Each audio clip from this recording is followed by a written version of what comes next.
नमस्कार। Chanakya IAS academy के daily current affair session में आपका स्वागत है। आज है 21 सितंबर और 21 सितंबर से जितने भी महत्वपूर्ण प्रश्न बनते हैं हम उन पर चर्चा करेंगे। हमारा आज का पहला प्रश्न है, डिजिटल जीवन गुणवत्ता सूचकांक में भारत की रैंक क्या है? 36वीं, 40वीं, 50वीं या फिर 52वीं? तो अभी हाल ही में जारी डिजिटल जीवन गुणवत्ता सूचकांक में भारत की रैंक है 52वीं। Digital quality of life index survey 2023 में भारत को 121 देशों में से 52वां स्थान दिया गया है। नीदरलैंड स्थित फर्म के वार्षिक सर्वेक्षण में 121 देशों को 5 कारकों पर स्थान दिया गया है। इंटरनेट गुणवत्ता, इंटरनेट सामर्थ्य, ई बुनियादी ढांचा, ई सरकार और सुरक्षा। एशिया में भारत 13वें स्थान पर है और सिंगापुर इस क्षेत्र में अग्रणी है। Digital quality of life index सर्वेक्षण में शीर्ष 3 देश डेनमार्क, दक्षिण कोरिया और फिनलैंड हैं। हमारा आज अगला प्रश्न देखेंगे, हाल ही में किसान वेब पोर्टल के तहत कितनी योजनाओं की शुरुआत की गई है? 2, 3, 4 या फिर 5? तो अभी हाल ही में किसान वेब पोर्टल के तहत 3 योजनाओं को शुरुआत किया गया है। केंद्र ने देश में कृषि में क्रांति लाने के उद्देश्य से परिवर्तनकारी पहलों की एक श्रृंखला शुरू की।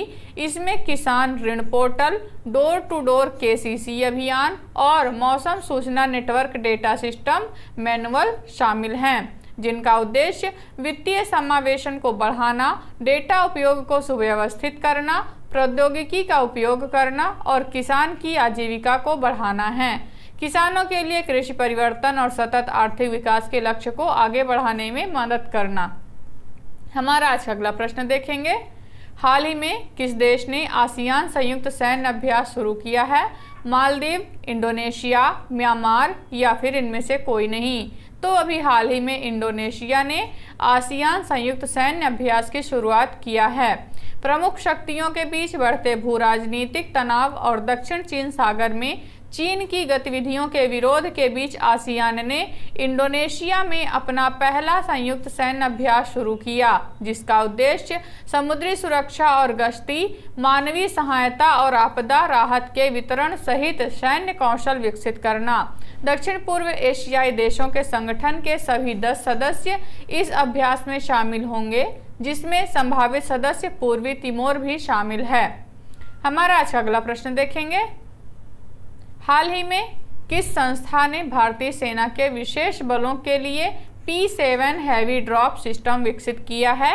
DRDO, इसरो, GIS या फिर इनमें से कोई नहीं? तो अभी हाल ही में DRDO ने विशेष बलों के लिए P7 हैवी ड्रॉप सिस्टम विकसित किया है। DRDO ने P7 हैवी ड्रॉप सिस्टम विकसित किया है, जो IL-76 विमान से 7 टन वजन वर्ग तक के सैन्य भंडार को पैरा ड्रॉप करने में सक्षम है।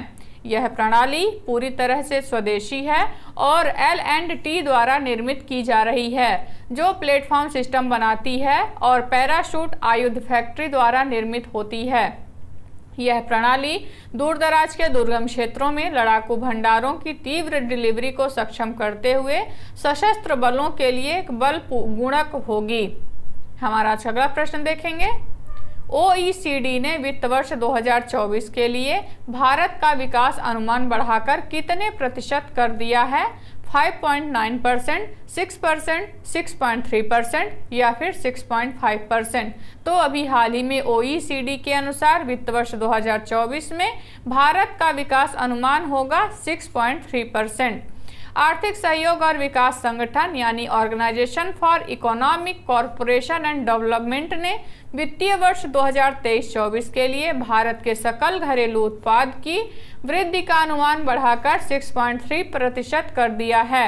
हालांकि वैश्विक अर्थव्यवस्था के 2023 में 3% की दर से बढ़ने की उम्मीद है, जो 2024 में धीमी होकर 2.7% पर आ जाएगी। हमारा अगला प्रश्न देखेंगे, हाल ही में किस स्वास्थ्य कंपनी ने प्लेटिनम हेल्थ प्लान शुरू किया है? एक को टाटा एग, स्टार या फिर केयर हेल्थ? तो अभी हाल ही में एक्को ने स्वास्थ्य कंपनी ने प्लेटिनम हेल्थ प्लान शुरू किया है। एक्को ने अपनी नवीनतम स्वास्थ्य बीमा पेशकश एक्को प्लेटिनम हेल्थ प्लान का अनावरण किया है, जिसका शीर्षक है स्वास्थ्य बीमा की सुबह हो गई मामूम। कंपनी के अनुसार इस योजना में 100% बिल भुगतान, नो रूम रेट कैपिंग और 0 प्रतीक्षा अवधि शामिल सहित अन्य सुविधाएं हैं, जिनका उद्देश्य स्वास्थ्य बीमा को सरल बनाने और ग्राहकों को होने वाली सभी समस्याओं को दूर करने पर ध्यान केंद्रित करना है। हमारा अगला प्रश्न देखेंगे। हाल ही में किस राज्य सरकार ने गृहिणियों को सशक्त बनाने के लिए गृह आधार योजना की शुरुआत की है? राजस्थान, गोवा, महाराष्ट्र या फिर हरियाणा? तो अभी हाल ही में गोवा सरकार ने गृहिणियों को सशक्त बनाने के लिए गृह आधार योजना की शुरुआत की है। गोवा के मुख्यमंत्री प्रमोद सावंत ने गृहिणियों को आर्थिक रूप से समर्थन देने, उनकी स्वतंत्रता को बढ़ावा देने और उनके जीवन की गुणवत्ता में सुधार करने के लिए कई लाभार्थियों को गृह आधार स्वीकृत आदेश वितरित किए, जिनका उद्देश्य गोवा के उद्यमियों और स्वयं सहायता समूहों को सशक्त बनाना स्वयं पूरा गोवा कार्यक्रम के तहत एक डिजिटल पहल को व्यवस्थित करना है। उन्होंने गोवा में ग्रामीण कारीगरों और उद्यमियों के लिए सशक्तिकरण के एक नए युग का प्रतीक चावथ ए बाजार वाहन को भी हरी झंडी दिखाई। हमारा अगला प्रश्न देखेंगे। हाल ही में लोकसभा में महिलाओं के लिए कौन सा विधेयक पारित किया गया है? जल वंदन विधेयक 2023, घर वंदन विधेयक 2023 या फिर नारी शक्ति वंदन विधेयक 2023 या फिर इनमें से कोई नहीं? तो अभी हाल ही में लोकसभा में नारी शक्ति वंदन विधेयक 2023 को पारित किया गया है। विधायिका में देश की महिलाओं को 1/3 आरक्षण देने वाले 128वें संविधान संशोधन विधेयक को लोकसभा ने हाल ही में 2/3 से अधिक बहुमत से पारित कर नारी सशक्तिकरण की दिशा में चिरलंबित एक ऐतिहासिक निर्णय किया है। वर्तमान में लोकसभा में 543 सीटें हैं, जिसमें से 82 सीट पर महिलाएं हैं। इस कानून के पास होने के बाद अब महिलाओं की संख्या 181 हो जाएगी। हमारा अगला प्रश्न देखेंगे। नुआखाई जुहार किस राज्य में मनाया जाने वाला त्योहार है? छत्तीसगढ़, नागालैंड, झारखंड या फिर ओडिशा? तो अभी हाल ही में ओडिशा में नुआखाई जुहार त्योहार मनाया गया। नुआखाई त्योहार ओडिशा के पश्चिमी जिलों में बड़े उत्साह के साथ मनाया जाता है। यह त्योहार राज्य में नए चावल के मौसम की शुरुआत का प्रतीक है। नुआ शब्द का अनुवाद नया है और खाई का अर्थ भोजन है। त्योहार का नाम अन्न भंडार में नए चावल के कब्जे को दर्शाता है। हमारा अगला प्रश्न देखेंगे।